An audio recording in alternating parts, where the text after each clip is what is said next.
Шымкала тарихи мәдени кешеніне бір жыл көлемінде 11 мыңнан астам туристер келеді. Яғни 2024 жылдың қорытындысы бойынша кешенімізге 11 мыңнан астам туристер келді. Жалпы қаламызға келуші туристер ең алғаш осы цитадельге келіп, дәл осы жерді тамашалаудан бастайды.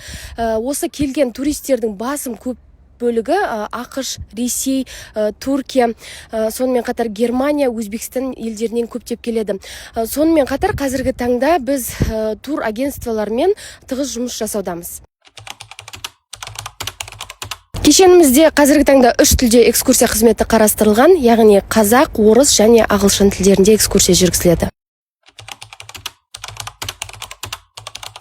Шымкент ескі қалашығы түпнұсқа қалпы сақталған археологиялық нысандармен ерекшеленеді. Олардың қатарына Испижаб сайрам бағанасы, Зарастыр ғибадатханасы, сонымен қатар қазақ хандығы тұсында, Қарахан дәуірі тұсында соғылған тұрғын үйлер кешені жатады.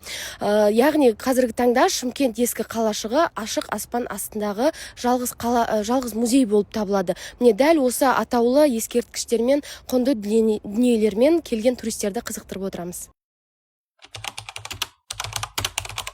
Ең алғаш келген туристерді біздің кешеніміз ашық аспан астындағы музей екендігімен жаңағы қызықтырып отырады. Яғни дәл осы жерде қаламызға, елімізге белгілі археолог Бауыржан Байтанаев қаламыздың 2200 жылдығын дәлелдеген болатын ЮНЕСКО көлемі бойынша мойындалып, сонымен қатар іс-шаралардың тізіміне енгізілуі ол біздің мегаполис үшін өте маңызды оқиға болды.